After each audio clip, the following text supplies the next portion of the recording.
спрашиваете про будущее. Ситуация в высшей степени неопределенная. Все варианты будущего от самого ужасного до того, который можно было бы считать хорошим, они как бы открыты. У нас сейчас пока что не общество страха. У нас совсем другое общество. У нас общество восторга.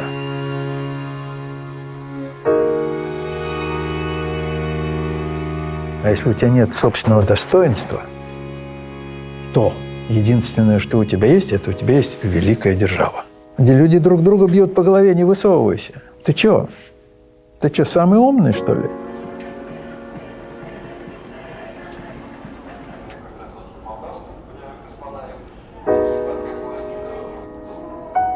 Есть две теории того, как социология может быть использована политиками.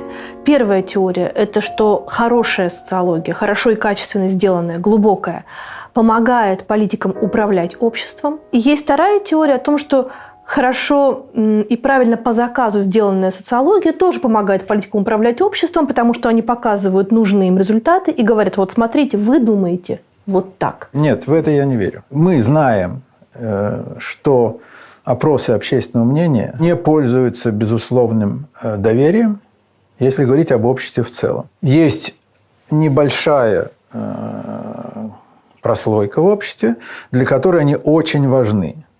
Это частью люди, которые включены в политику, там, профессионально, и частью люди, которые просто душой, так сказать, включены в нее, у них нет никаких властных там, полномочий и так далее, но им очень важно, что сказал Левада-центр, а что сказал ФОМ. Вот на них можно повлиять, но они сами не влиятельны в отношении общества в целом. Рейтинг Путина важен для людей вокруг Путина. И он не важен для тех, ответами которых он формируется. Но если человеку все время через телевизор говорят, что большинство думает вот так, не станет ли он тоже, как и большинство, думать вот так? Понимаете, для того, чтобы это сказать, можно не тратить ни рубля на опросы. Просто встать и сказать. Как делала это советская власть на протяжении 70 лет. Опросы были запрещены. Их не просто не было, их нельзя было проводить. Именно потому, что власть хотела иметь монополию на право говорить от имени всего общества. И говорила. Все советские люди поддерживают там то-то, то-то. Но они слушали. Поддерживали в той или иной мере. Тут дело не в социологии, а дело в том, что с некоторого властного верха нечто говорится. А если он властный, то его слушают. Потому что так устроено общество. Они власть, они... Его слушают, и этому там на 60% верят, на 40% не верят. Потому что власть. Власть, она врет, думает 40%. И власть, она же врать не станет, думает 60%. А точнее говоря, в одной и той же голове присутствует и та, и другая мысль. Это примерно как про прогноз погоды. С одной стороны, мы понимаем, что они обязательно нас обманут, с другой стороны, мы берем зонтик, если они сказали, что будет дождь. Во всем мире, и в России тоже, опросы обслуживают группы интересов, а не общество в целом. Есть кто-то заинтересованный в том, чтобы продавать там смеси для искусственного питания детей. Есть кто-то заинтересованный в том, чтобы продавать программу такой-то политической партии. Да, они используют в том числе этот инструмент. Но суть в них, а не в инструменте. Мы такой же инструмент, как лаборатория, которая берет анализ крови. Дальше, узнав, что у человека состав крови такой-то, можно что-то с ним делать. То ли его лечить, то ли из него делать спортсмена-тяжеловеса, то ли или что-то худое с ним сделать. У нас тут есть тоже небольшой наш локальный социологический опрос. Мы спрашиваем гостей о том, на каком фоне, на каком цвете мы будем разговаривать. Вы должны из этого делать какой-то вывод, да? Из того, какой мы цвет делаем, но мы их не человек. говорим. Ага, понимаю. Скорее это не говорит о человеке, скорее говорит о настроении. Раз о настроении, то пусть черный. Хорошо, будет черный. Скажи, Гордеевой, скажи.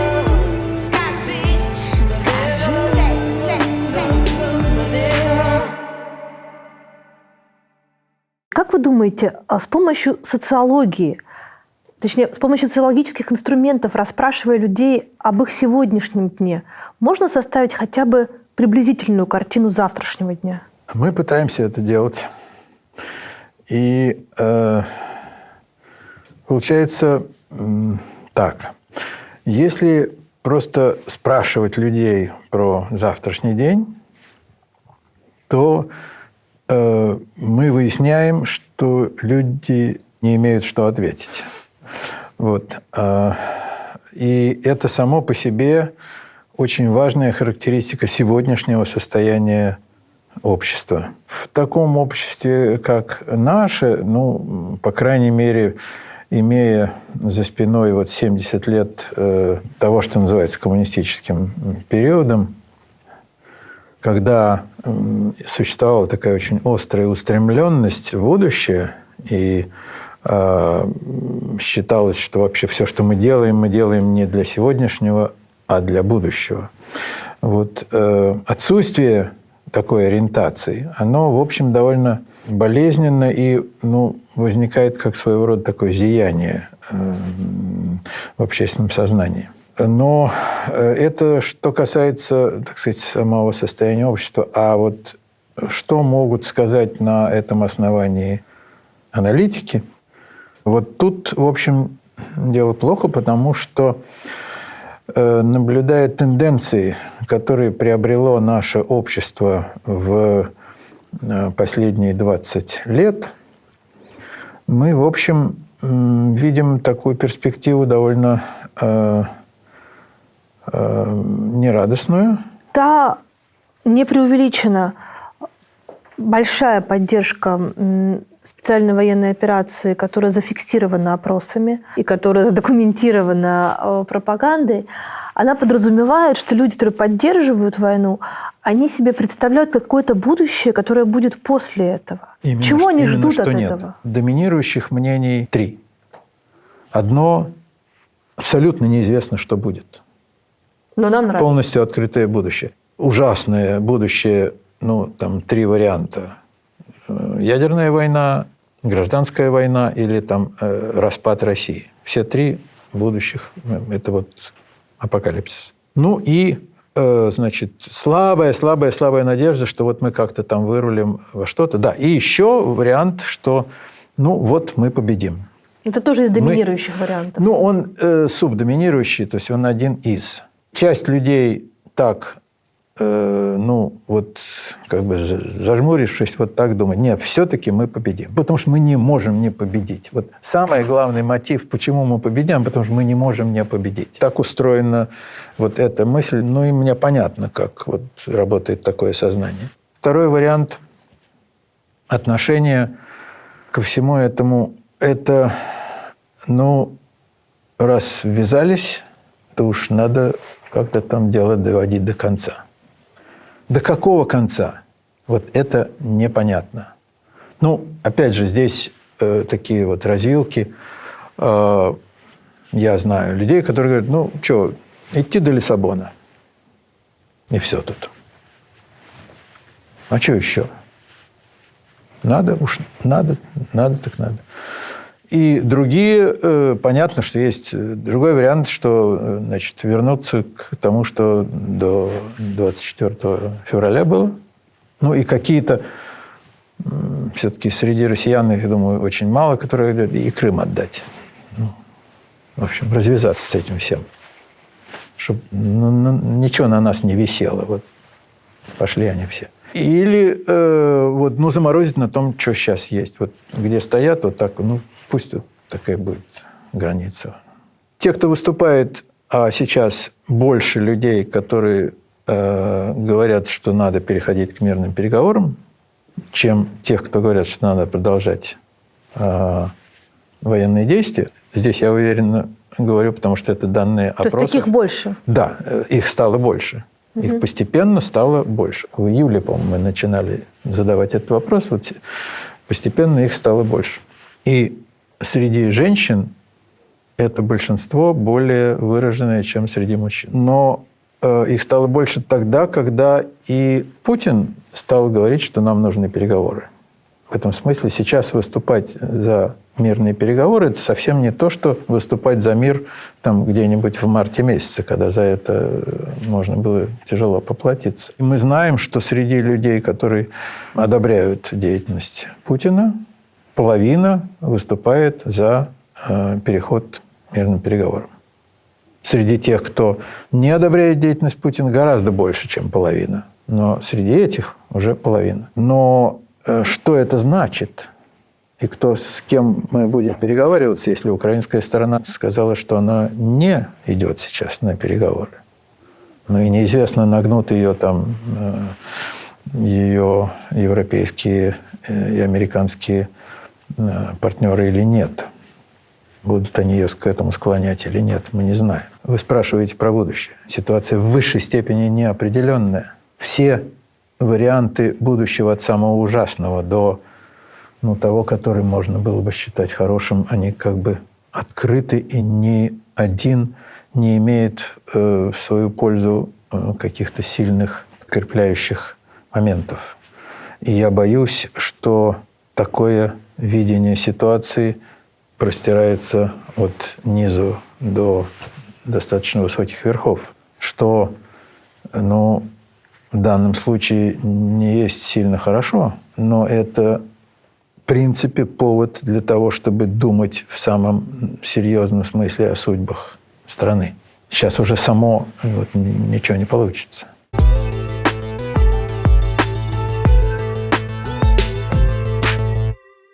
Пару лет назад в соцсетях всплыли очень необычные и очень личные фотографии никому неизвестных людей. Полураздетые герои снимков были запечатлены в собственных домах в довольно необычных позах, как будто их снимали лежа на полу снизу вверх. Эти фотографии слили в сеть роботы-пылесосы. Все началось с того, что компания-производитель раздала сотням людей новые пылесосы для тестирования. Эти пылесосы были оснащены новейшей умной технологией. Они фотографировали все вокруг себя, чтобы потом запомнить, как лучше и эффективнее проводить уборку и, например, не натыкаться на диваны. Затем данные с тестовых пылесосов передали компании, которая маркирует фото и видео, чтобы обучать искусственный интеллект, а уж оттуда снимки утекли в интернет.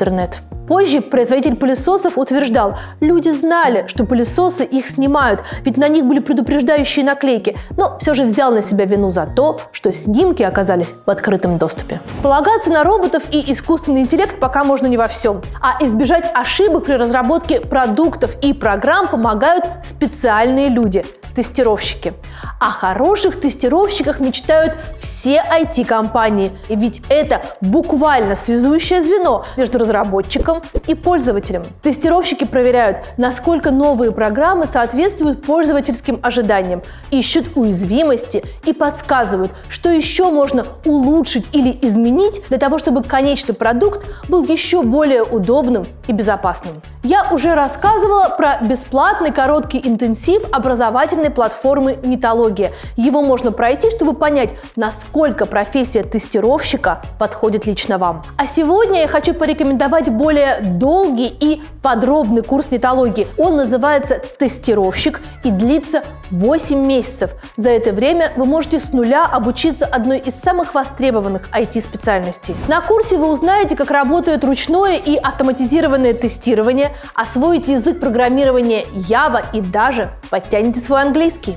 А еще вас ждут 34 практических задания и 3 проекта, которые вы добавите в свое портфолио. Кстати, искать работу можно уже через 2 месяца обучения. У Нитологии есть специальный карьерный центр, который активно помогает студентам, подсказывает, как оформить резюме и рекомендует выпускников компаниям-партнерам. А если вы хотите освоить новую профессию, но боитесь, что курс вам не зайдет, Нитология гарантирует: деньги за обучение целиком или частично можно вернуть в любой момент. А еще можно посоветоваться с консультантами образовательной платформы и перевестись на другой курс, который понравится вам больше. Кстати, на все платные курсы Нитологии по промокоду «Скажи Гордеевой» скидка 45%.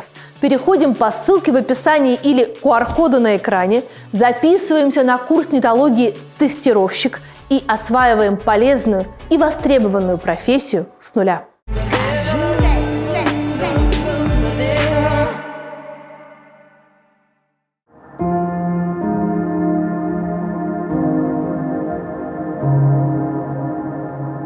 Это портрет Юрия Александровича Левады. Здесь сидит наш директор Денис Александрович Волков.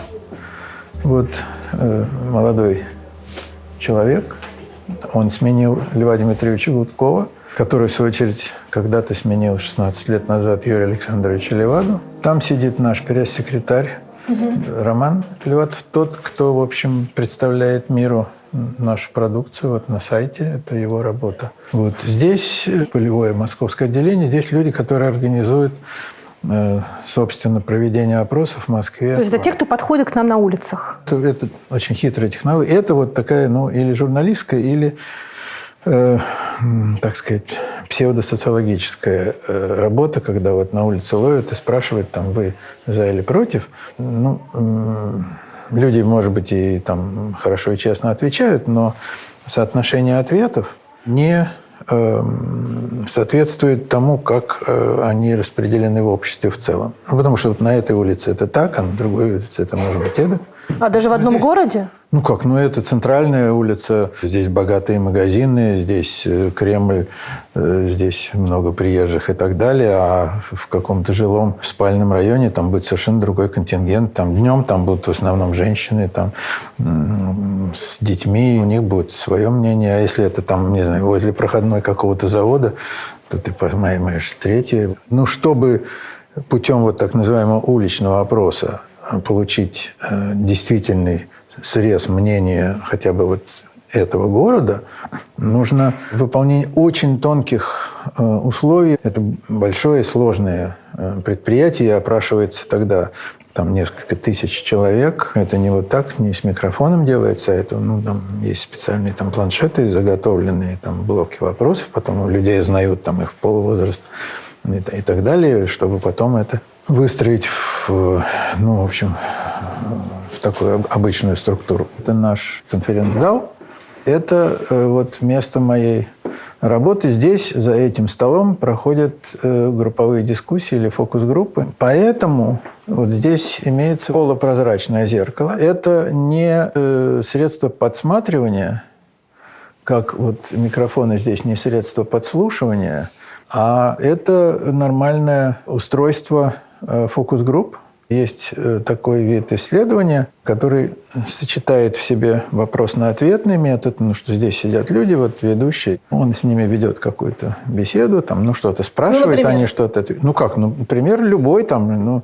мы проводили маркетинговые исследования там, про маргарин, про автомобили разных марок, про детское питание, про услуги банков и так далее. Это одна разновидность этих исследований, а другая что-то на общественно-политические темы, включая те, которые являются, так сказать, на сегодня, к сожалению, актуальными. У каждого нашего исследования есть заказчик. Мы не имеем возможности много делать за свой собственный счет. Вот мы это делаем в массовых опросах. Несколько вопросов мы задаем. Мы сами их придумываем, сами их задаем, и тогда мы их публикуем на сайте. А остальные вопросы это наши услуги покупают какие-то интересующиеся стороны. Политические вопросы нам почти никто уже не задает, поскольку в России нас боятся. Мы объявлены иностранным агентом. Поэтому вот общественно-политическую тематику из числа отечественных заказчиков уже почти никто не рискует нам заказывать. Среди иностранцев, а иностранцев таких тоже осталось не очень много. Хотя мы работаем, но мы подтверждаем, так сказать, свой статус иностранного агента. Мы действительно получаем вопросы от некоторых иностранных от изданий каких-то, иногда от каких-то исследователей, от университетов, от исследовательских центров.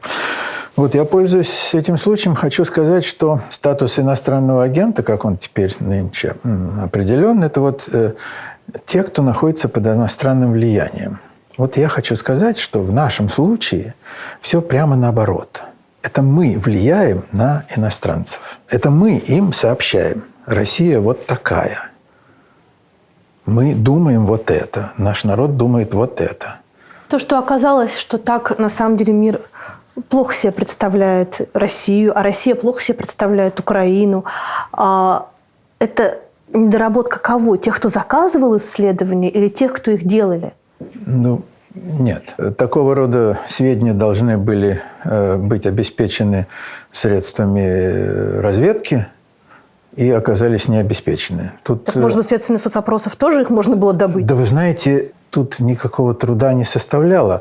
В Украине гораздо лучше, чем в России, поставлена вот эта вот деятельность по изучению общественного мнения. В Украине, 5 агентств, которых только я знаю, которые работают очень классно. Это очень хорошо, что их несколько, они существуют в состоянии конкуренции настоящей рыночной.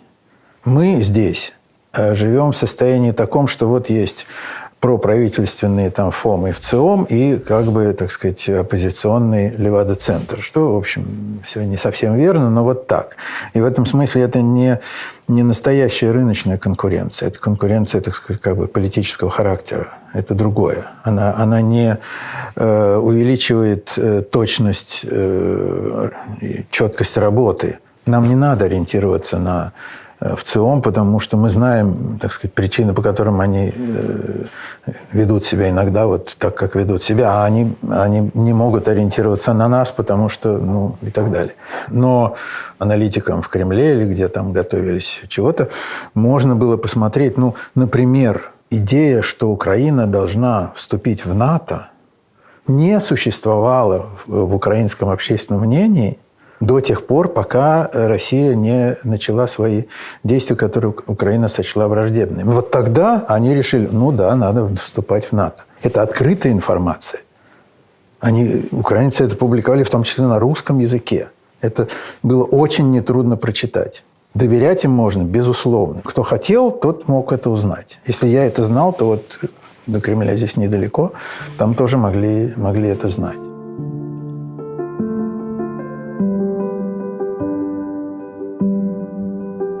Сейчас все чаще и все громче идут разговоры о том, что существующим социологическим вопросам общественного мнения нельзя доверять, потому что все-таки слишком замкнутая среда и слишком высокое давление, в том числе со стороны Уголовного кодекса. Да. Значит, по-другому это все формулируют в разговорах с нами таким образом. Неужели вы думаете, что люди вам ответят, когда вы их спрашиваете про отношение к Путину или отношение к войсковой операции? В общем-то, не так уж много людей, которые прямо с этим к нам обращаются, но те, кто с этим обращается, они моделируют это по себе. Они говорят, я же не стал бы. Вот. То есть они свой собственный страх проецируют на общество. Неужели же общество не боится? Так не надо делать. У нас сейчас пока что не общество страха. У нас совсем другое общество. У нас общество восторга. Я не думаю, что это многим лучше. Вот то, что там говорят, в стране установилась атмосфера страха и террора. Нет, она еще пока не установилась. Но сейчас не в этом дело. Не в том дело, что люди все всего боятся. А наоборот, в том, что люди они не боятся быть такими, какие они есть сейчас. Они не боятся показать себя друг другу и миру в эдакой красе, в которой они сейчас находятся. И это проблема. И наши опросы это вполне, так сказать, отражают и показывают. И я на фокус-группах это вижу, как происходит заражение одних другими. Другой, третий, начинает что-то такое, так сказать, там говорить. Я знаю, что есть 2-3 человека, которые пришли с другими мыслями, но они это видят, они приспосабливаются, так сказать, теперь, я так скажу. Нет, они начинают это чувствовать. То есть это как грипп? Я не знаю, бывали ли вы в толпе, чувствовали ли вы заражение вместе с толпой, когда вы за что-то или против чего-то. Это описывали социологи XIX века, так называемый эффект толпы. Но он действует и когда у нас есть еще такой посредник, как телевидение, он действует и вот так вот. То есть опросы эти релевантное абсолютно настроение. Ну, конечно, да. Ведь, понимаете, вот тут есть такая штука. Представим себе выборы. Выборы в стране там Фингалии, да? И приходит на выборы человек и думает, вот ведь мерзавец вот этот кандидат такой-то, Джонс, да. Но кандидат там Джемс еще хуже. Я вот за этого мерзавца проголосую. Когда объявляет какой-то там их избирком результаты, да, то вот большинство поддержало вот этого кандидата. Это значит, они его одобряют, любят и так далее. А сколько среди тех, кто его одобрял и любил, проголосовали за него, думая, что он там... Вот. Или еще по какой-то там причине. Ты думал одно, ты шептал там соседу за выпивкой или жене в постели одно, а сделал другое. И это нормально. Таких людей очень много, у кого вот это вот, так сказать, в разных случаях по-разному.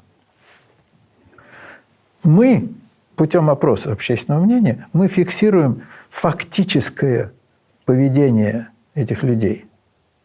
Вот если он нашему интервьюеру, он сказал, что он поддерживает эту самую спецоперацию, уж в более серьезных обстоятельствах, на публичном собрании или там в военкомате, он уж точно скажет, что он ее поддерживает. То есть он может на кухне говорить что угодно? На кухне, да. Давайте договоримся о том, что такое на самом деле.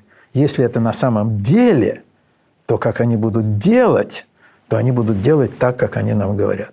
Если на самом деле это то, как они думают в тишине сами про себя, то этими средствами мы это не изучаем. Это индивидуальное интервью, глубинное, это там фокус-группы, специальным образом проведенные, чтобы вот эти вещи поднять и выявить. В этом есть смысл, чтобы проводить индивидуальные интервью, поднимать эти вещи, чтобы знать, что они на самом деле думают? Это иногда это очень важно, интересно. Эти этажи, их много, они уходят вглубь, и доходят они до архетипов. И вот там-то выясняется, что люди сделаны из одного набора, из одного конструктора. Но об этом Юнг нам рассказал.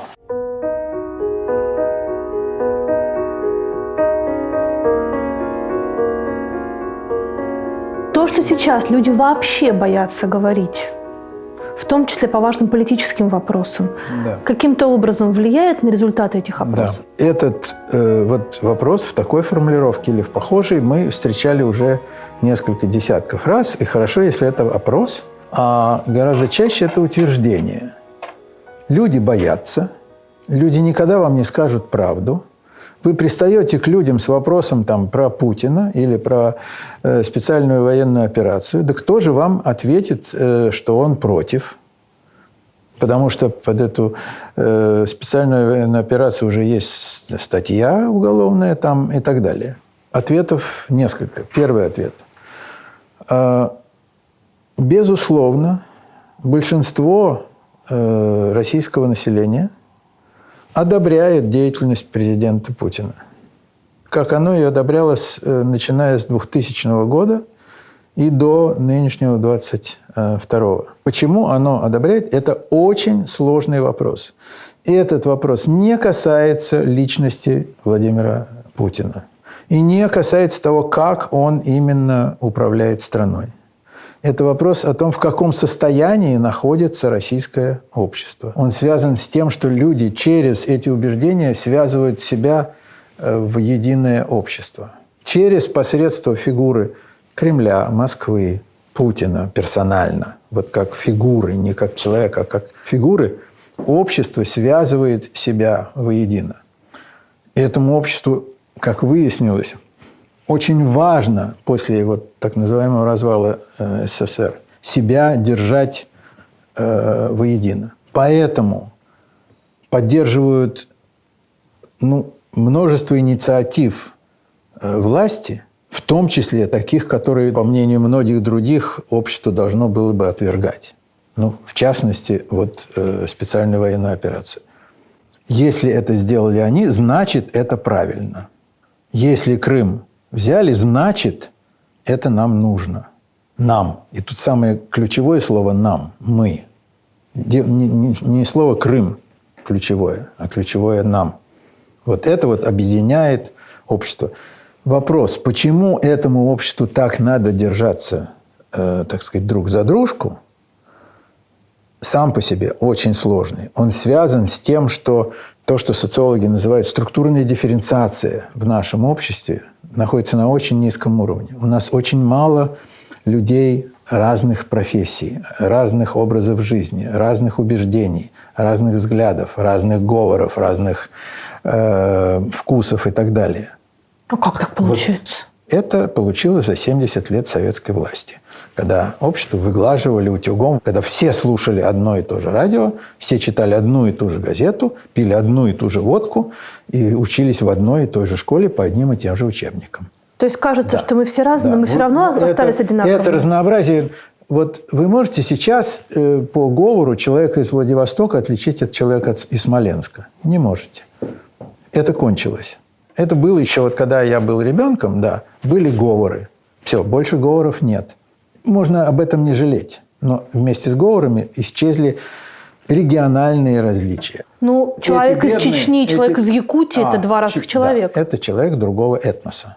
Это совершенно другое. Я говорю о представителях русскоговорящих, потому что чеченец, для которого русский стал родным, он превращается в русского. Это не строго этническое определение.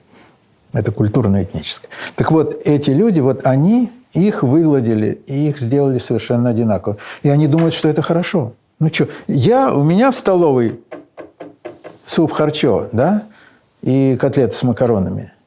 И у тебя, между нами 8 часовых поясов, у тебя в столовой то же самое. Ну, здорово. Это такая наша внутренняя маленькая глобализация произошла. Только вот она выразилась в том, что теперь, оказывается, эти люди, не самостоятельны. Вот в первом значении этого слова. Они понимают, что они зависимы от Москвы, они зависимы от своего начальства. Мужик, который по Столыпинской реформе уехал в Сибирь, там поставил избу, распахал, повалил деревья, распахал это самое. Ему никто не нужен. Может быть, за солью он должен в город съездить, а так вот он живет и живет.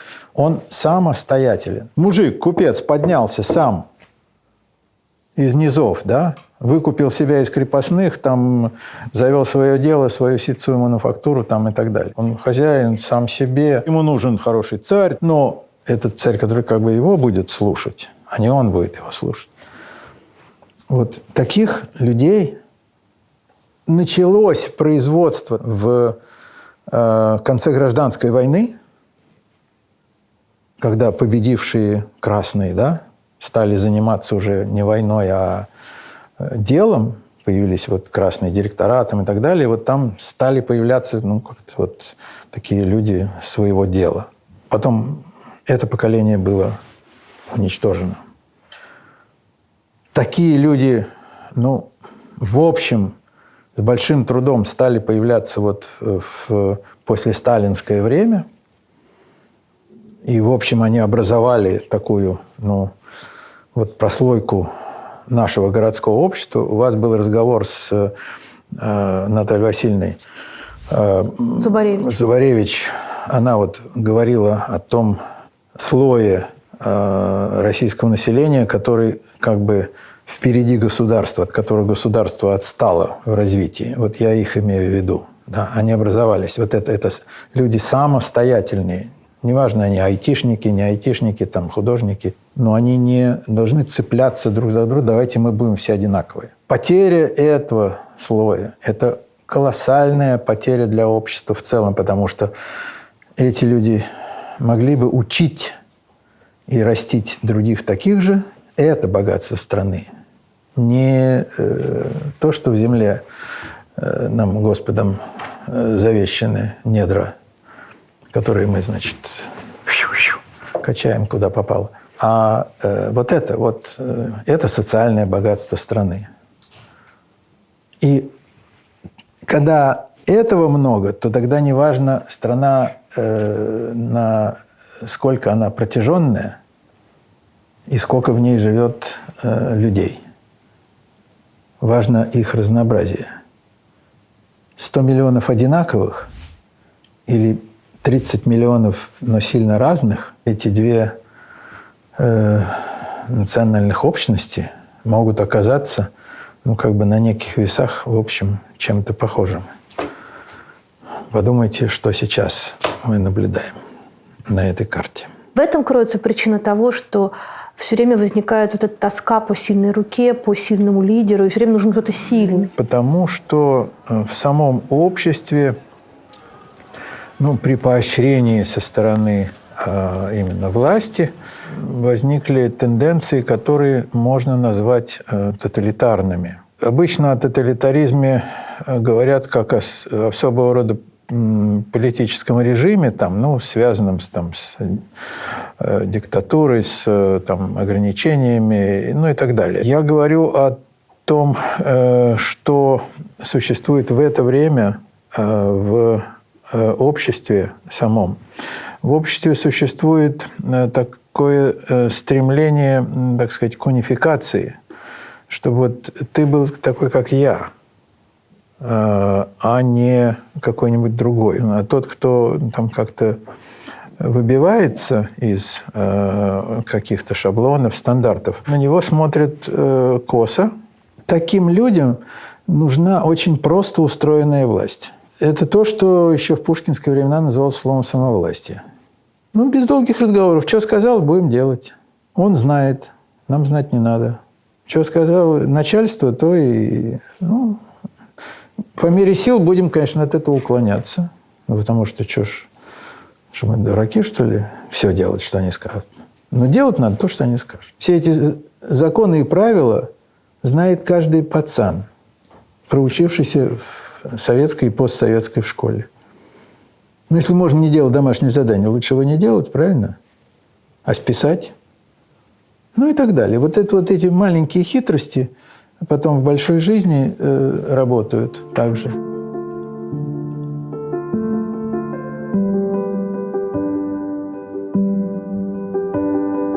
Люди, которые участвуют в фокус-группах, как правило, это люди, которым платят за это деньги? Да. Мы покупаем их время и готовность участвовать в этом процессе. Фокус-группа – это специальным образом приглашенные или отобранные люди, представляющие собой часть некоторой целевой аудитории определенной.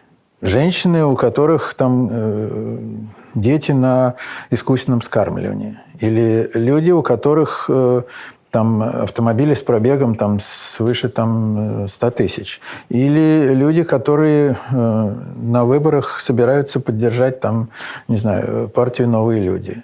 Или люди, которые не согласны с такими-то положениями современной политики. Очень сложный, очень ответственный этап таких людей найти, договориться с ними, что они придут. И когда эти люди приходят, то, что здесь происходит, называется по-английски focus group discussion.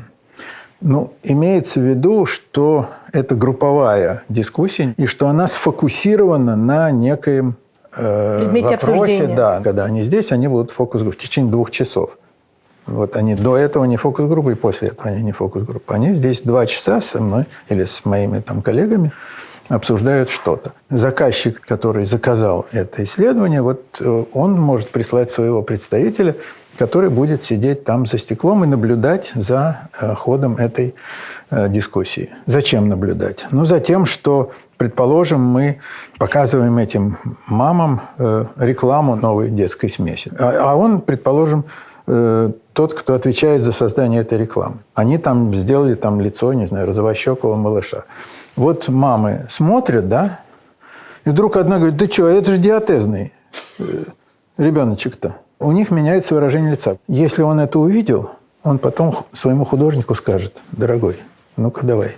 В другом варианте, если его здесь нету, то мы приготовим отчет о проведенной работе, и там напишем, что при анализе так называемого стимула рекламы этой молочной смеси обнаружилось, что мнение там, о том, что это изображается ребенок с диатезом, или мнение о том, что это, в общем, рисунок низкого качества, еще чего-то.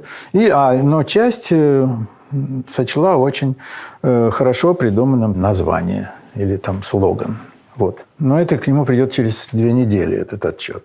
А тут он просто возвращается к себе в офис и быстро принимает решение, если он умеет смотреть. Вот для этого за стеклом у нас там приготовлены места, чтобы люди здесь могли вести наблюдение. Вообще здесь должно быть темно. И вот когда здесь темно, тогда можно наблюдать за тем, что происходит в той комнате. Через эти наушники можно слышать, вот микрофоны, трансляция идет сюда. О том, что наша встреча наблюдается и записывается, мы говорим в начале каждой фокус-группы. Угу. Это не подслушивание, не подсматривание. Теперь возникает вопрос, влияет ли на людей то, что их подслушивают и подсматривают? Практически не влияет. Люди здесь за столом иногда говорят такие вещи, которые, лучше бы они не говорили. Да вы что? Например? Иногда люди идут на откровенность, касающуюся их там состояния здоровья. Да?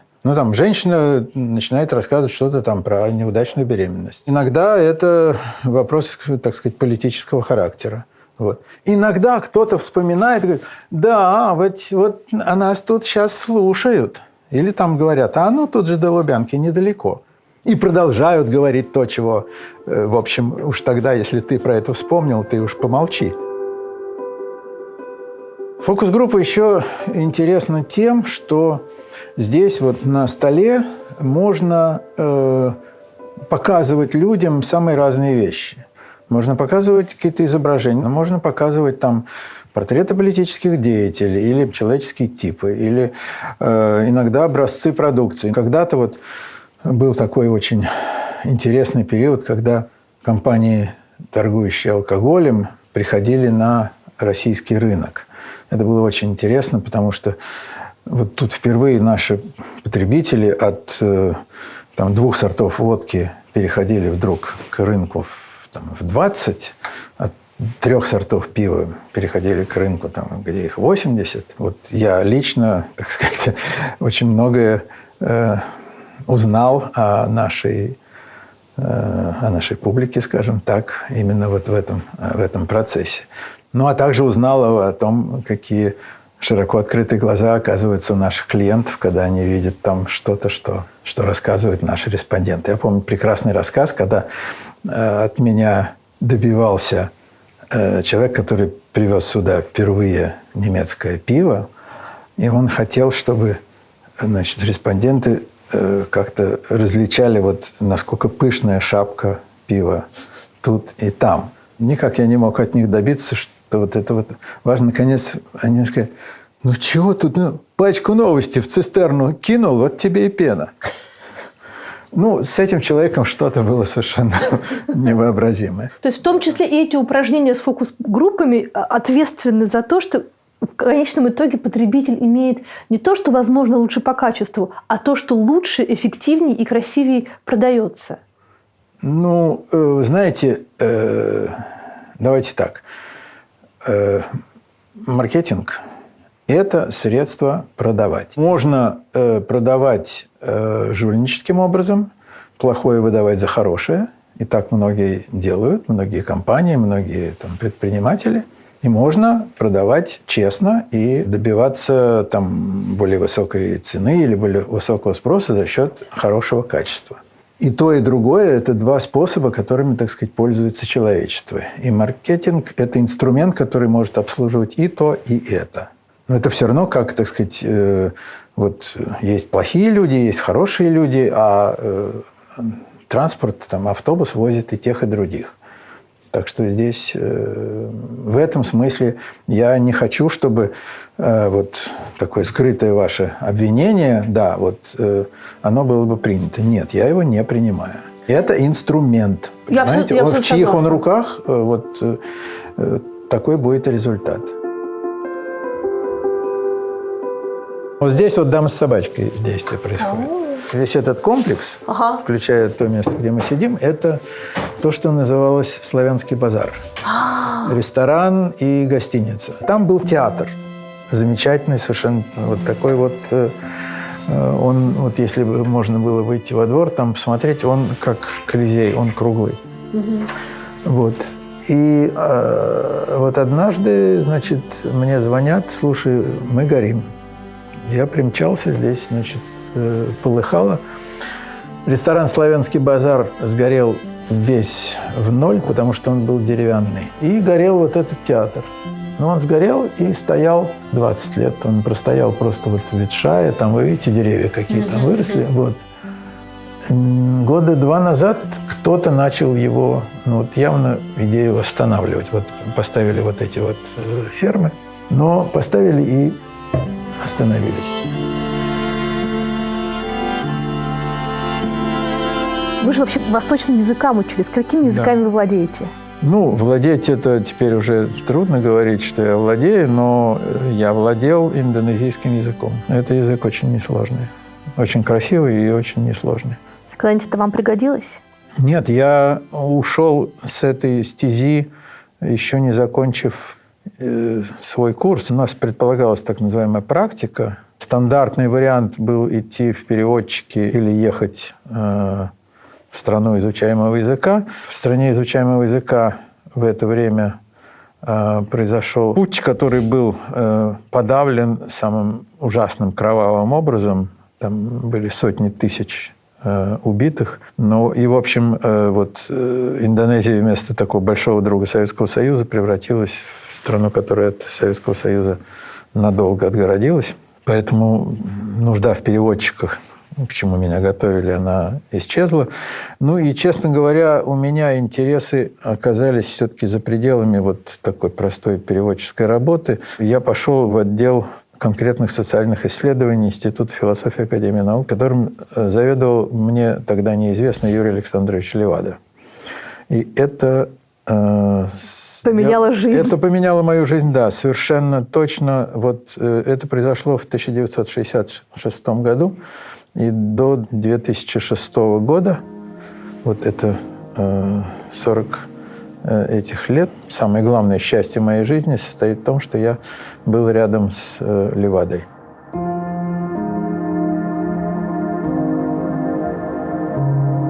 Можете рассказать, что такого было в Юрии Леваде, что любой человек, который с ним столкнулся в жизни, вот его как-то траектория менялась, немножко мистическая история? Бесспорно. Я наблюдал это многократно. Я могу сказать, что присутствие Левады в коллективе производило примерно вот такое действие, как вот кварцевая лампа, вот, которая уничтожает микробы. Вот я видел, как люди плохие, безусловно, плохие люди, вот в это время поворачивались своей хорошей стороной, которая у каждого есть. И это, вот свойство такой личности, грандиозной личности, какой он был. Дело, я думаю, в том, когда и как он воспитывался. Вот он что-то принял из украинской культуры, что-то из еврейской, что-то из польской.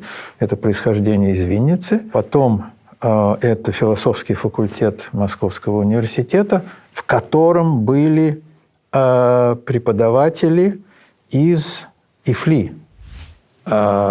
И для Левады это было очень значимо. Я помню, что он говорил, вот ифлийцы – это славное имя. ИФЛИ был закрыт, Сталиным был создан философский факультет, это его прямое указание, как и прямое указание, значит, развести философию и литературу, которые существовали в ИФЛИ, и соединить философию с логикой на философском факультете. Левада туда пришел вот в первые послевоенные годы мальчиком-школяром, а туда пришли ребята, прошедшие войну, и это было поколение людей, победивших фашизм. Это было очень важно. Знание того, что такое свобода, что такое победа над несвободой. И это было духом этого факультета, что довольно трудно себе представить, потому что вот начинались жуткие годы позднего сталинизма, там борьба с космополитизмом и так далее. Вот этот заряд, он его успел получить, он в нем сколько-то там времени внутренне перерабатывался. Потом он решил писать диссертацию о формах народной демократии в Китае и поехал в Китай и выучил китайский язык, между прочим. Это не индонезийский язык, это серьезно. И он видел вариант развития социализма в Китае, который на тот момент еще вот тех ужасов культурной революции не демонстрировал. Там эти зерна тоталитаризма уже были вполне, потому что вот из аграрного общества тоталитаризм вырастает довольно легко, который, в общем, равняет всех там голодных и так далее.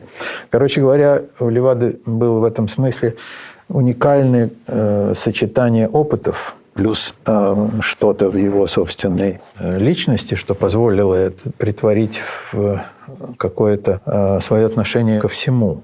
И Левада возглавил то, что вот стало называться социологией в СССР, а это была такая очень молодая наука и впервые вышедшая, так сказать, в сферу легального, потому что социология в СССР до этого находилась под запретом. Книжки по социологии в библиотеках не выдавались просто так. Нужно было разрешение, вообще говоря, КГБ на то, чтобы читать эти книжки. Это речь 50-е годы, начало 60-х? Да. Ну вот это был так называемый спецхран.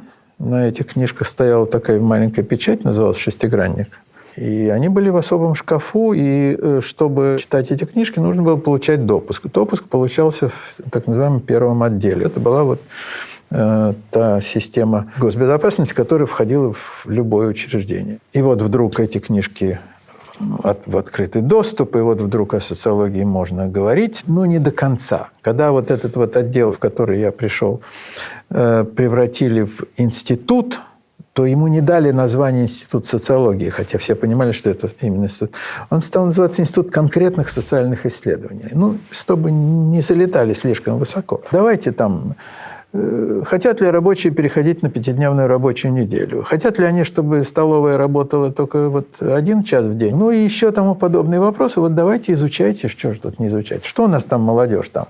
Она хочет отдыхать там на природе? В общем, что-нибудь вот такое вот, что не затрагивает никаких серьезных вопросов. Потому что продолжала управлять этой страной партия, которая понимала, что надо держать эти вожжи крепко, иначе произойдет все то, что потом и произошло. Левада начал читать лекции. Лекции Левады быстро стали общемосковской,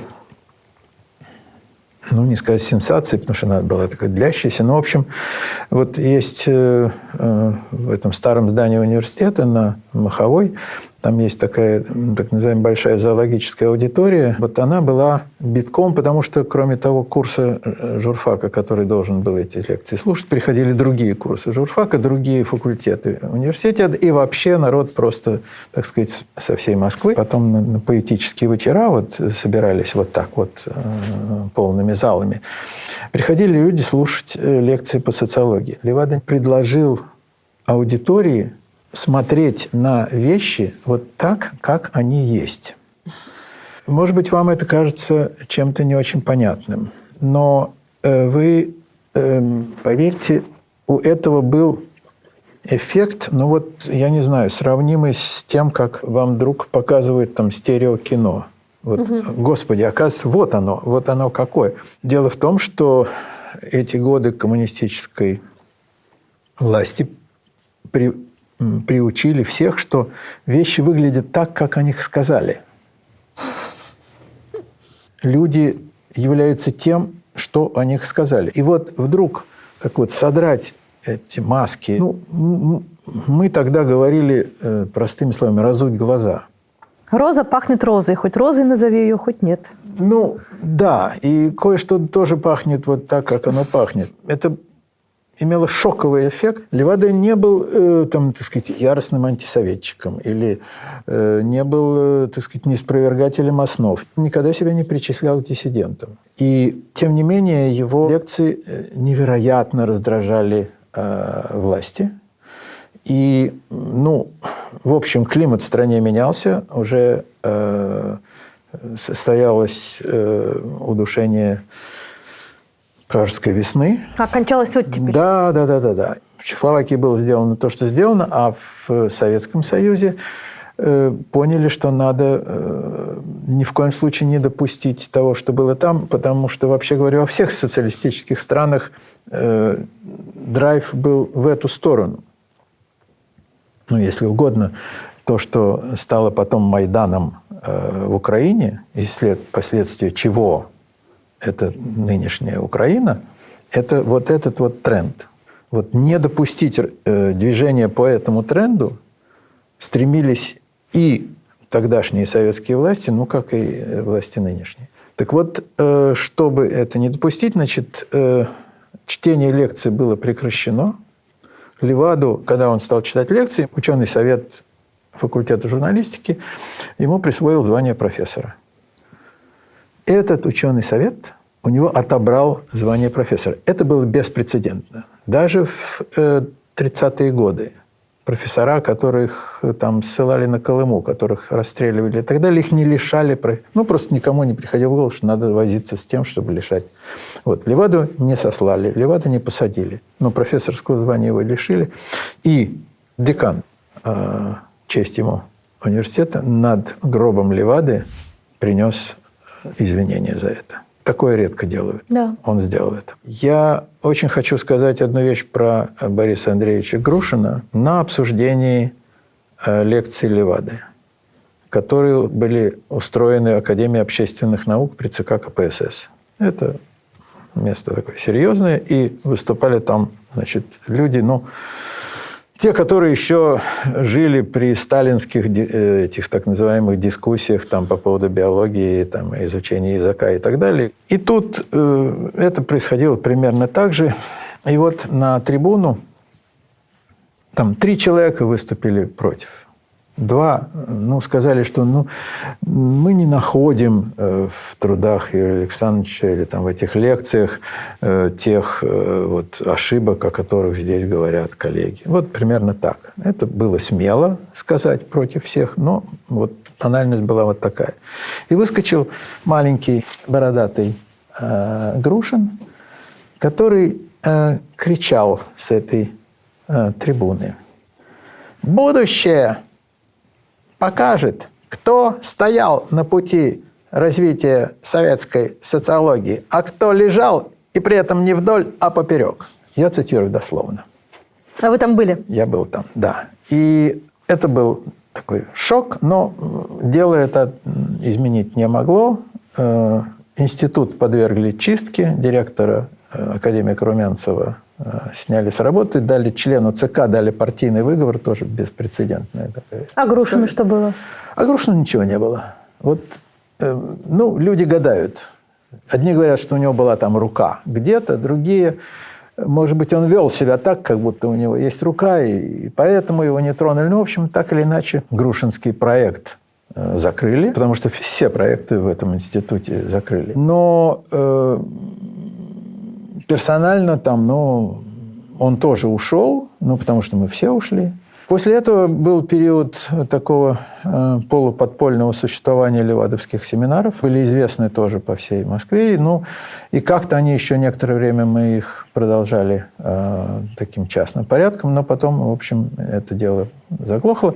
И все вернулось и возродилось, и кружок людей, которые были с Левадой, пришли в только что созданный Всесоюзный центр изучения общественного мнения, который создавали Татьяна Ивановна Заславская, академик, и профессор Борис Андреевич Грушин. С приходом Левады там резко оживилась исследовательская деятельность этого центра. Мы начали там работы по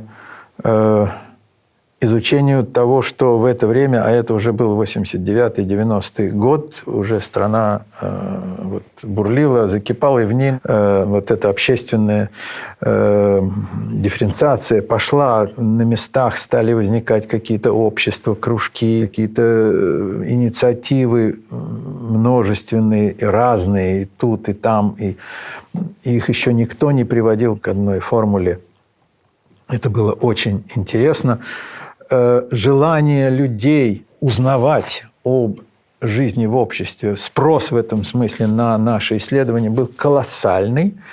И желание людей участвовать в опросах было таким, что было просто трудно работать. Потому что когда опрашивали одного, подходили и говорят, а меня опросите. А требования выборки не позволяют это делать. Мы не можем опрашивать всех желающих. Но еще очень важно, когда мы, одно из первых наших исследований, оно еще проводилось в литературной газете, опубликовали такую анкету перед Новым годом, где задавали вопросы, в том числе по актуальным на тот момент вопросам о роли партии, 6 статьи в Конституции, о руководящей роли КПСС и так далее. И обычно так называемый газетный опрос, он имеет очень низкий response rate, то есть доля отвечающих по сравнению с тиражом газеты, как правило, очень маленькая. Это общемировая практика. Тут случился обвал такой, которого не знала мировая практика социологии вообще. Нам стали звонить и говорить, мы не знаем, что делать. В редакции литературной газеты стояли мешки с почтой. Это были эти заполненные анкеты. Иногда это заполнял один человек, иногда они подписывались. 16 членов бригады. К нам свезли эту почту. Мы тогда квартировали в одном гостиничном комплексе, потому что у нас еще не было своего помещения. Там были гостиничные номера, в которых были ванны. Вот эта почта лежала в ваннах. Вот так. Это были огромное количество писем, что очень важно. И что отчасти отвечает на вопрос, боятся люди или не боятся. Советская власть существовала. Уголовный кодекс, в котором существовала так называемая 58-я статья знаменитая и 190-я статья, антисоветская агитация и пропаганда, за которую много людей в свое время получало сроки. Это все было. Тем не менее, люди, которые не только заполняли нашу анкету, но на полях писали «давно пора эту компартию», и подписывались полным именем, отчеством и адресом. Таких было сотни таких конвертов. Я их держал в собственных руках. Это не один какой-то чудак. Это люди, они говорили, это мое мнение.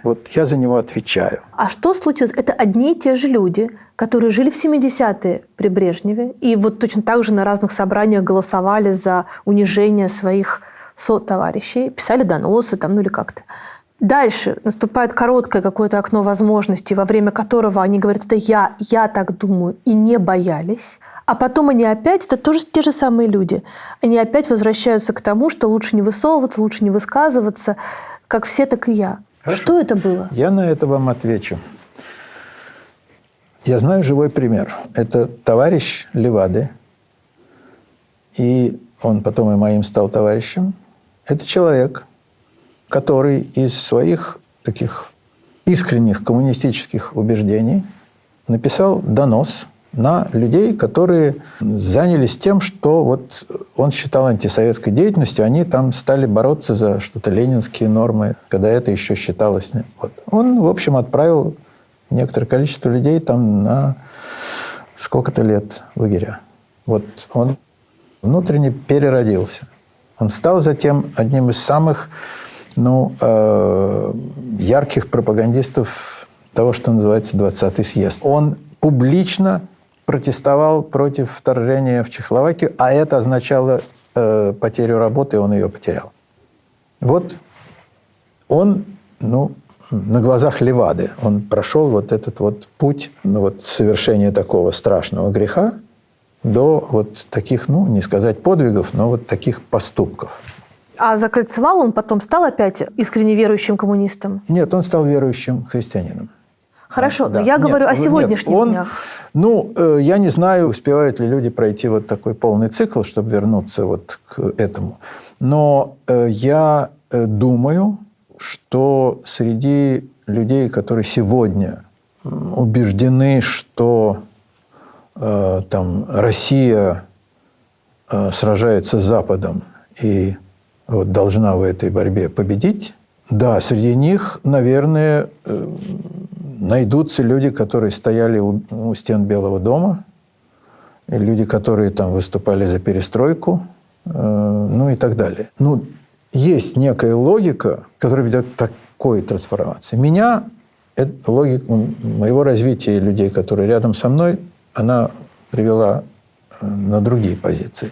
Но я представляю, что такие люди есть, и это я не говорю о, так сказать, моральных перерожденцах. Я говорю о людях, которые были искренними вот на всех этапах своей жизни. Это вопрос, с какими ценностями ты себя связываешь.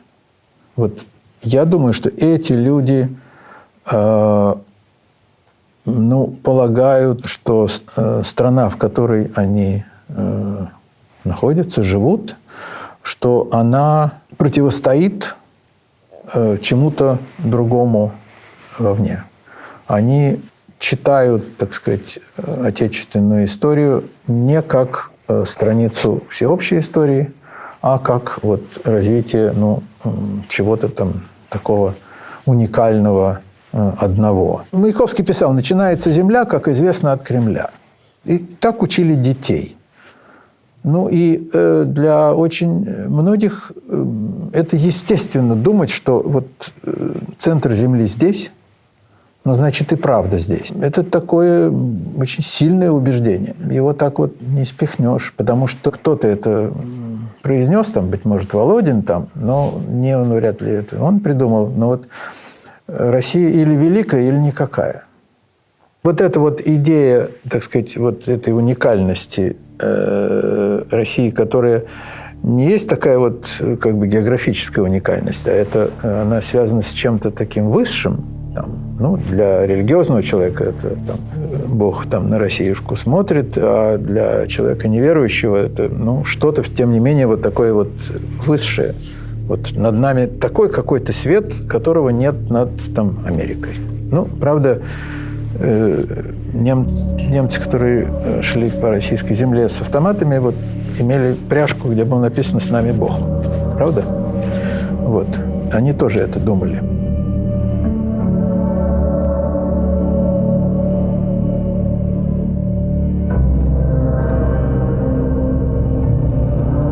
Но есть еще и люди, которые не согласны. И прежде они говорили, что они не согласны. А сейчас они как будто потеряли свой голос. Это как случается, когда ты выходишь на площади, ты говоришь, а потом раз, и, у тебя нет голоса, ты не можешь говорить. Не может же быть столько страха. Понимаете, когда шла перестройка, шли вот эти процессы трансформации, в которых я участвовал как мог, работая в ВЦИОМе, у нас было упоительное ощущение, что народ с нами, а мы с народом. Данные наших опросов нам показывали, что идеи, которые связаны с Сахаровым, что-то с Солженицыным, в общем, с теми именами, которые для нас были дороги, эти идеи, их разделяют все больше и больше людей. И еще совсем немного. И оказаться в той ситуации, в которой я нахожу себя сейчас, когда я понимаю, что то, как думаю я и некоторое количество моих друзей, что это совсем не то, как думает остальная страна, это очень тяжело. Я могу себе представить людей, которые думают, слушай, если весь народ думает иначе, а я думаю так, может быть, это я не прав, Но ведь как-то вот сказать, что 100 миллионов неправы, а я прав, это, большую наглость надо, так сказать, вроде бы как иметь. Я имею эту наглость, но я думаю, что народ переменит свои мнения. Я не думаю, что вот то, что сейчас есть, это навсегда. И я не считаю, что Россия обречена на то, чтобы быть такой, как она есть сейчас. Я так не думаю. И это мне дает какое-то внутреннее право на мою собственную позицию. В какой момент вы не заметили, что вы пошли разными путями? О, да. Мы пребывали вот в таком, упоении вот этого единства с народом. И в какой-то момент произошло стирание границ между мнениями людей из разных слоев общества, из разных общественных групп, с разным уровнем образования. Я помню, что вот первым это заметил как раз Левада. Все очень просто. Так, раньше мы видели, таких мнений придерживаются люди с высшим образованием, и понятно, что... А вот люди с средним или неполным средним, они как бы до этого... Но через некоторое время они как бы туда перейдут. И вдруг мы стали замечать, что не эти сюда, а те туда съезжают. Это, в общем, было непонятно, и мировая практика как-то вроде такого не знала. Или знала в таких случаях, о которых страшно было думать. Например? Например, извините, Италия времен Муссолини, и так далее. Эти аналогии мы держали, так сказать, от себя на дистанции. Мы-то вроде шли совсем не туда. Но вот это формировалось, то самое тоталитарное общество, не столько в части тоталитарного режима, который там всех сажал, там зажимал и так далее, еще никакой, так сказать, сталинщины или ее повтора не было. Или повторялись какие-то невинные вещи, типа там гимна и еще каких-то вот такие вот как бы чисто символические дела. Бог с ним, ладно, так сказать, это как бы игра. А вот то, что эта игра соответствует процессам совершенно уже не игровым внутри общества, и что общество выглаживается вот во что-то такое единое, где люди друг друга бьют по голове, не высовывайся. Ты чё? Ты что, самый умный, что ли? Тебе что, больше всех надо? Вот когда это становится принципом образования социальных каких-то агрегатов, вот это и есть начало тоталитаризма снизу. Потому что потом это такое... естественный, что ли, какой-то процесс? Он естественный, но злокачественный. Тут очень плохую роль сыграло то, что Россия двинулась вот по этому пути производителя, так сказать, сырья, потому что, во-первых, вот этот вот импорт всего, что людям, в общем, правильно вот не нравилось, мы перестали там свое производить. Но я об этом скажу не с той точки зрения, что нехорошо там носить башмаки, которые сделаны не тобой самим. Не в этом дело. А дело в том, что здесь тогда не нужно было развивать огромное количество производств.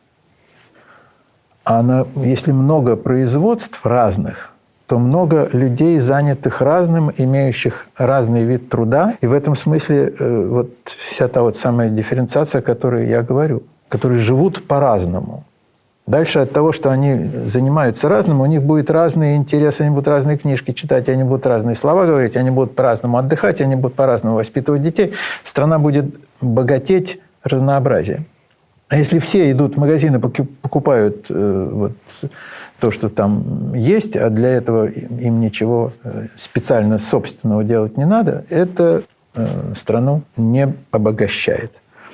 И, кроме того, еще много можно сказать печального о том, вот, что такое вот этот наш сырьевой характер сделал с нашим социумом. Страна обогатела или вдруг там опускалась не потому, что мы хорошо поработали, там, как вот хорошо и вырастили хороший урожай, а то плохо вот пахали, и вот плохой урожай. Пахали примерно одинаково, а вот конъюнктура нефти вот такая, и вот у нас тут бабла вон столько. А вот конъюнктура плохая, и вот у нас цены на ЖКХ там подскочили. Вот отсутствие связи между трудовым усилием народа и результатам, это большой удар по трудовой этике.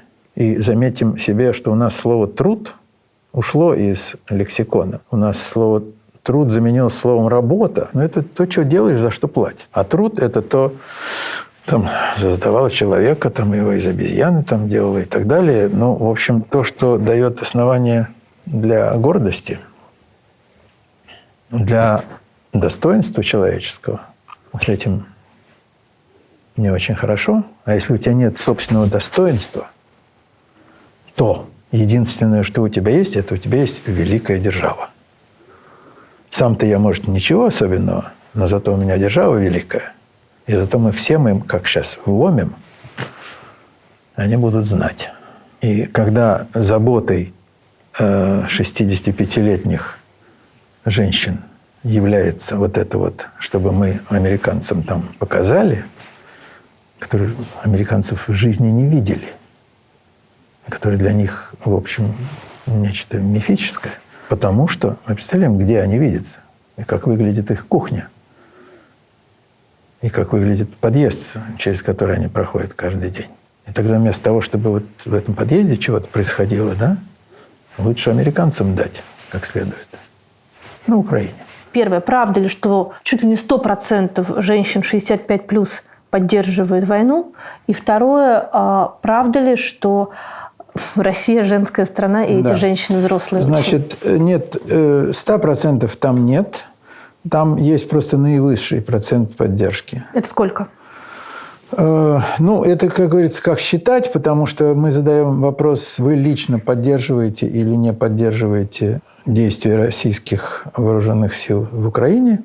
И ответ можно дать полностью поддерживаю или скорее поддерживаю. И, соответственно, не поддерживаю и совершенно не поддерживаю. Всех тех, кто как-то поддержал, их в общем и целом по всему массиву их около 3/4 населения. Одобрение деятельности президента на протяжении многих месяцев и лет действительно гораздо выше в старших возрастных группах. А самые старшие возрастные группы у нас, в силу имеющейся у нас дисбаланса полов или гендеров на самой старшей части общества, что связано с тем, что мужчины не доживают до сильно пожилых лет. Поэтому оказывается, что вот эта часть общества, во-первых, их единственным источником существования является пенсия, и их единственным источником информации является телевизор. Они в информационном смысле и в материальном смысле они целиком и полностью зависят от... Для них нет интернета. Для них нет альтернативных источников информации. Может быть, для них есть разговоры с соседкой на лавочке перед городским домом или перед сельским. Все. Поэтому они полностью в руках государства. Они себя там так и чувствуют. Очень было характерно, что когда Путин подписал закон об удлинении срока выхода на пенсию, ему это стоило очень многого в поддержке, в одобрении людей предпенсионного возраста, причем задолго до. Вот все средневозрастные группы на него очень сильно обозлились, а пенсионеры продолжали его поддерживать, потому что их это уже не касалось, они уже там. Вот. Теперь, внутри этого контингента я говорю, что там женщины их гораздо больше, чем мужчин. Там дисбаланс. Ну, то есть, это, скажем так, это вдовье царство. А как жили эти вдовы, когда они были замужние женщины? Вот они прожили свою жизнь со своими мужиками. Это жизнь в обществе, которое феминистки называют male-dominated или там, общество мужского доминирования. Вот что мужик сказал, так вот ты, баба, давай, значит, делай. Твое дело такое. И вот они овдовели. Это женщины, они доминируют, да, статистически они доминируют в этой верхней части общества. У нас доминируют женщины, над которыми доминировали мужчины. Не так ли? Всю жизнь, всю их взрослую жизнь это было так. И вот теперь они живут вдовами. И есть вот государство, которое, в некотором смысле им заменяет, не сказать, так сказать, мужчину, но вот какую-то главу. И у этой главы есть тоже своя глава. Дети их где при этом? Дети съехали. Там, почему они не помогают им материально?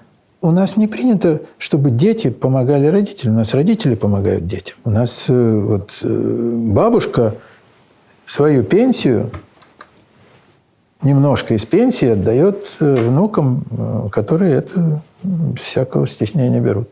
В тот момент, когда женщина, у которой есть дети и, очевидно, внуки, выбирают все равно стратегию вот этого большого мужчины государства, а не сочувствие к своему ребенку или к своему внуку, которому стратегия государства может стоить жизнь, он может просто же погибнуть. То есть этот вот большой мужчина все равно лучше, чем свои родные. А как, когда вешает на шею ладанку? Иди, сынок, и бейся. Это разве не есть традиционная форма поведения? В какой момент это подменяется любовью к родине? Когда вяжет носки и посылает на фронт, это же не то, чтобы он в этих носках обратно домой бежал скорее. А пусть он там воюет и подвергается всему, что там будет приведено, только ноги не будут мерзнуть. Понимаете, женское начало не во всем против насилия. Мужчин, которые ставят насилие во главу угла, их воспитали женщины. Их родили женщины.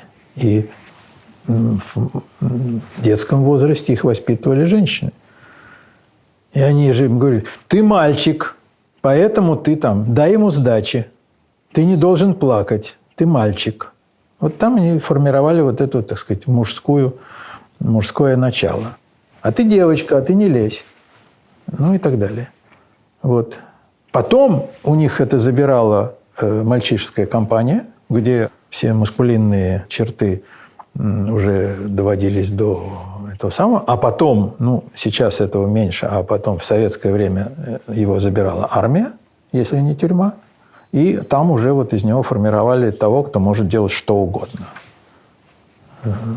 Может и вот бутылку в задницу засовывать в том числе. История про то, что тот, кто сильный, тот и имеет право, она легитимизирована в России. В какой момент, по-вашему, если вы видите срез общества и его состояние, в какой момент это произошло, и, может быть, это заняло какое-то большое время? Тут вот такой можно дать сначала примитивный ответ. Это мужской принцип социальной организации, а есть женский. Давайте по справедливости. В очереди там кто пришел, кто за кем стоит, но, еще раз говорю, этих мужчин вырастили эти женщины. Поэтому такого простого разделения здесь нету. Не говоря о том, что есть мужчины, которые считают, что есть закон, есть право, закон должен быть соблюден всеми и так далее.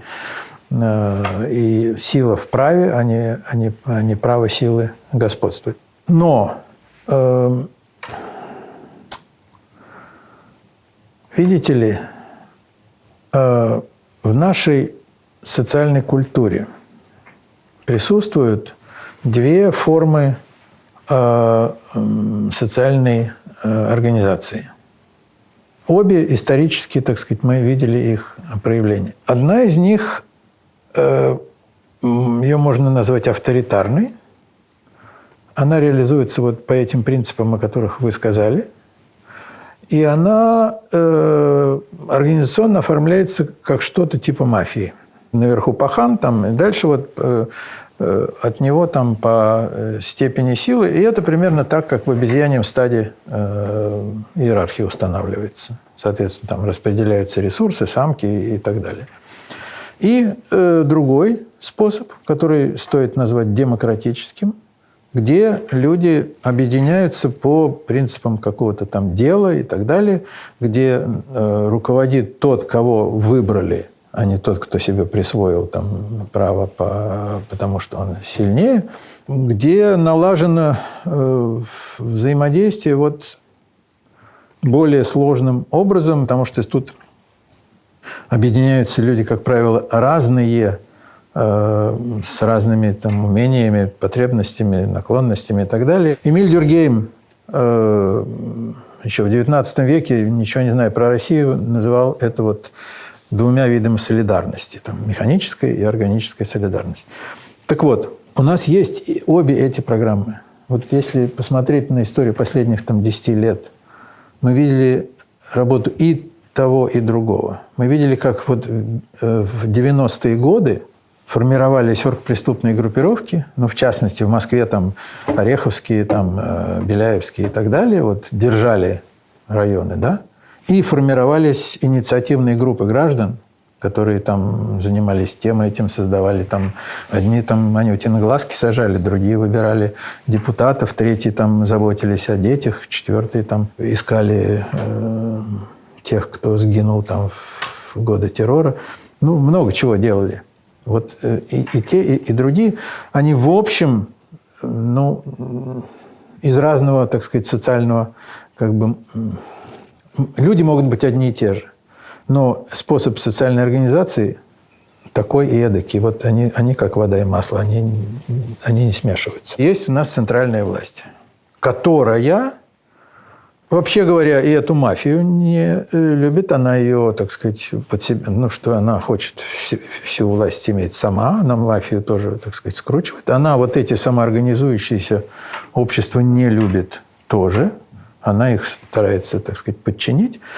Ну, или поставить себя на службу. Там. Ну, вот у нас были волонтеры. Да? Вот волонтеры теперь должны иметь волонтерское удостоверение. Ну, это вот лучше всего показывает. Потому что у власти совсем другой способ. Она работает с помощью так называемой бюрократии. Это не то и не другое. Это третий способ, но он только вот из центра может быть учинен. И вот мы живем внутри этой организации. Но когда люди, так сказать, с таким менталитетом смотрят на межгосударственные отношения, они думают, что эти межгосударственные отношения устроены так же, как отношения между оргпреступными группировками. Там, эти подмяли тех, ну, как это было там, в Ленинграде, видимо, чей опыт значим для многих. Отношения между царствами, между странами с XIII по XVIII век строились примерно вот так. На силе. Или там, на коалиции двух сильных против там, третьего, еще чего-то. Мы сильные, если чего мы захватили, то это наше. Почему? Да потому что мы захватили. Этот способ, ну, Европа его...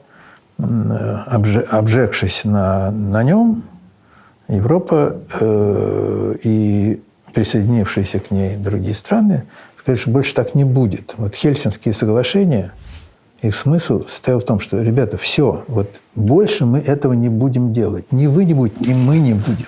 Вот нам хотелось бы там какую-нибудь Эльзас Лотарингию куда-нибудь там. Вот, мы не будем этого делать, потому что это себе дороже выходит в конечном счете. Мы вот теперь будем жить не то чтобы дружно, а просто не делая этого. И тут кто-то приходит, что ж такое? А если нам вот надо вот это вот, можно же заявить, сказать, вот здесь пролита кровь наших солдат. Значит, это наша земля. Вот Австрия, вот что она там торчит, нейтральная какая-то Австрия. А там наши солдаты лежат в земле зарытые. Значит, это наша земля. Почему Петр вот на чухонских землях поставил Питер, да? Собственно, почему? Почему чухонцы не говорят, дорогие, это наша земля? Ну как, просто ему было надо, он взял и сделал. И это легитимно. Тогда было легитимизировано, ну и теперь нельзя разбираться в этом, потому что концов здесь не найдешь. Где чье? Да?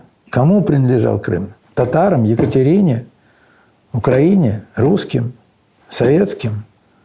Да всем он принадлежал по очереди. Что из этого следует?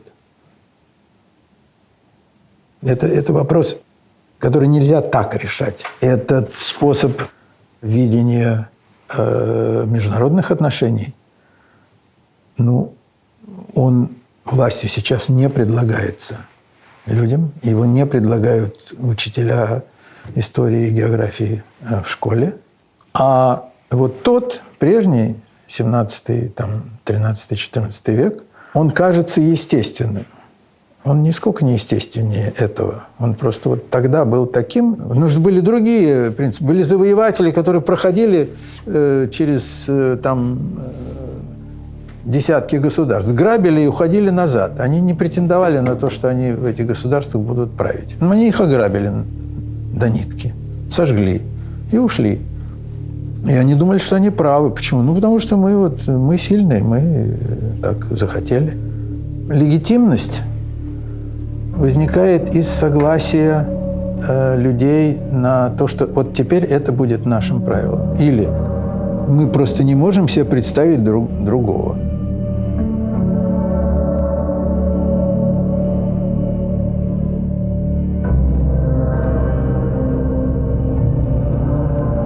В 2000, если не ошибаюсь, 3-й год, когда Левада принимает решение уйти из ВЦИОМ, и с ним уходит целая команда. Ну, позвольте, не Левада принимает решение. Ну что вы, все совершенно не так. 2003 год – это год, когда какие-то там люди решили, что существование вот ВЦИОМа такого, каким он является под руководством Левады, это угроза Путину на предстоящих его выборах в 2004 году. В ВЦИОМу было сделано предложение, что вот давайте Левада будет научным руководителем, а мы поставим тут директора. Ну, чтобы он так вот там управлял всякими такими вот, как бы техническими процессами, а Левада будет там думать о высоком. Ну, понятно было, что стоит за этим. Ну, Левада, и мы сказали нет.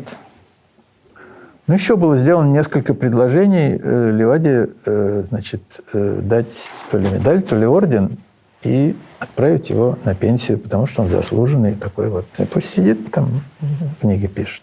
Ему 73, наверное, да, года к этому моменту. Он 30-го года рождения. 30-го года рождения. Все эти нам сделанные предложения были отвергнуты. И тогда запустили механизм приватизации, потому что ВЦИОМ продолжал оставаться так называемое ВГУП. Государственное унитарное предприятие. Мы были как бы государственным. В советское время мы принадлежали Госкомтруду и ВЦСПС, потом и то, и другое исчезло, и мы остались, так сказать, вот, не принадлежащими никому. Мы уже перестали получать государственное финансирование, но вот статус вот такой вот был, ну, как-то это означало, там какие-то отчеты посылали в ВЦСПС, и все.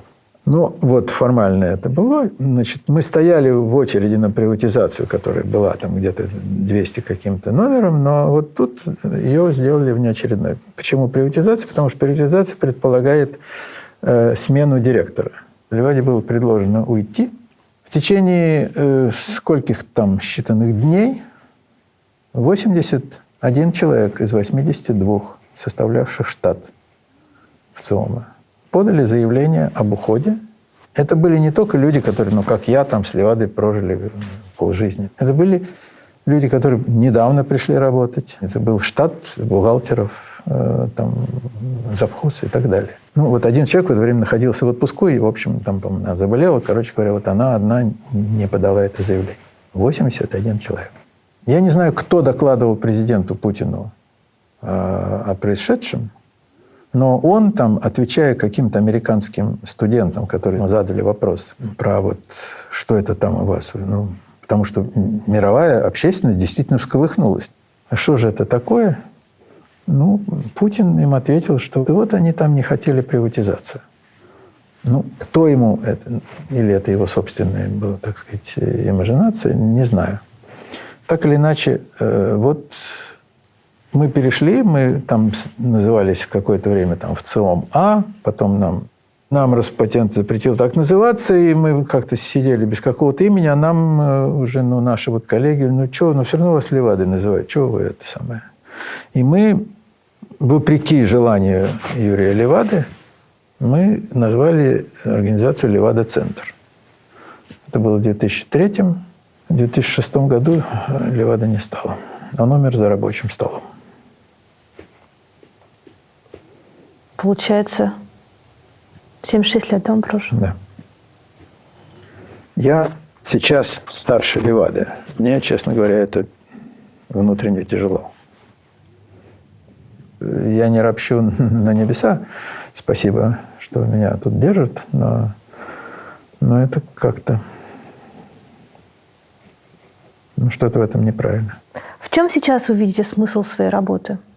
Ох, вы знаете, в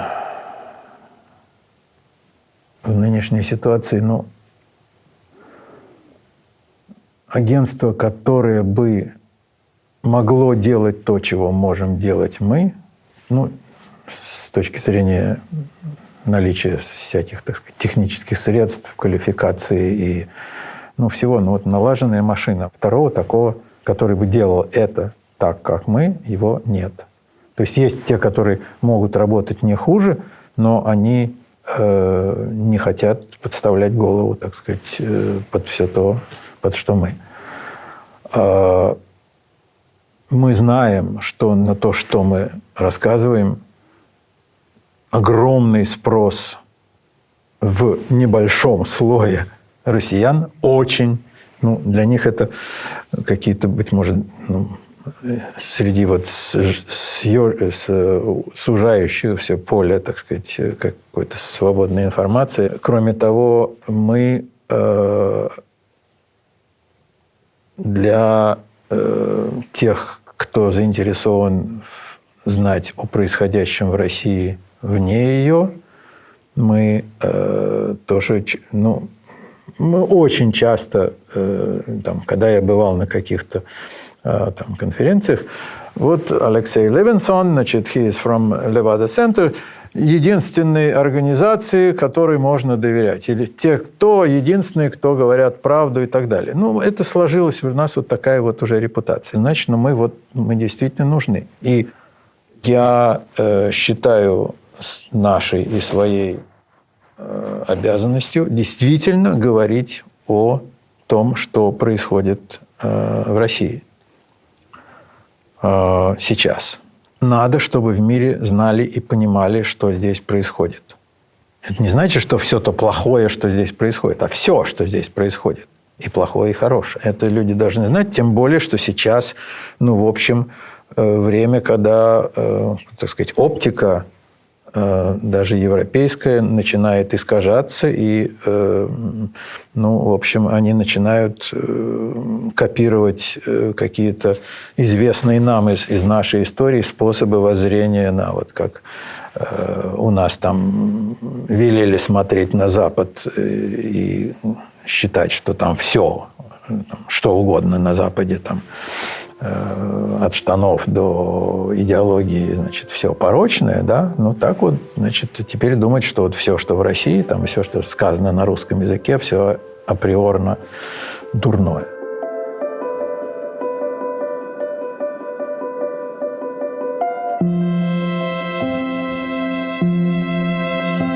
Вы прожили длинную жизнь, вы родились в 1944 году, за год до конца войны, в мае, да, вы родились? Вы видели послевоенную Москву, видели оттепель, вы видели брежневский застой, перестройку, 91-й, 93-й и так далее. Какой из этих периодов вы были как гражданин по-настоящему счастливы и верили в будущее России? 21 августа 91 года. Я был счастлив. Я видел таких людей. Они светились. Вот когда стало ясно, что, что называется, не то чтобы мы победили, но мы не побеждены, что мы вот здесь выстояли. И вот теперь перед нами открывается, свободная страна. И какие это были люди. Разным людям в разных обстоятельствах выпадает такое увидеть. Кому-то там на фронте, и он запоминает это на всю жизнь. Кому-то, еще в каких-то там обстоятельствах. Там ребята, которые там от наводнения кого-то спасали, да? Что ж там, одни только хорошие люди, что ли, работали? Все работали. Но вот они в это время были просвечены вот таким светом сверху. И я счастлив, что я это видел, и поэтому я такое могу думать о людях. Это великое счастье, вот, что удалось за жизнь повидать там несколько таких Это все длилось там, часы, дни. Ну вот я это видел. Почему вы не уехали? Ни в 90-е, ни в 2000-е, ни сейчас? Тогда, когда уезжали многие мои люди, близкие мне и очень близкие мне люди, уезжали, я потерял очень близких людей. Но, видите ли, может быть, там, какую-то роль играл мой какой-то там, я не знаю, консерватизм. Есть те, кто легче там меняет место. Вот. Но что касается вот меня вот в эти годы и дни, моя, как бы это сказать, внутренняя задача – это пытаться понимать, что происходит в этой стране, которую я называю моей страной. Я считаю это моей профессиональной обязанностью и моим внутренним человеческим интересом. И я считаю, что я, только находясь здесь, потому что у меня еще профессия такая, мне нужно вот с людьми вот так разговаривать. Мне нигде за пределами вот этой страны мне нечего делать. Ну, а я пока хочу еще делать. Понимаете, вот есть такая штука, есть понятие нормы. Вот для людей, которые, так сказать, живут где-то, для них, в общем, нормой является жить, где они живут. А потом, что-то должно произойти такое, что вот в силу чего они там, что ж ты здесь вот живешь, там, давай поезжай в город, учись. Да? И вот, в отличие от всех остальных, кто остается, один, значит, берет чемоданчик и едет в город учиться. Вот, в нарушение, так сказать, вот, его прежней нормы существования. У нас сейчас, скажем так, произошла смена нормы. Вместо нормы жить здесь, нормой стало уезжать. И вы меня спросили, ты почему не уезжаешь?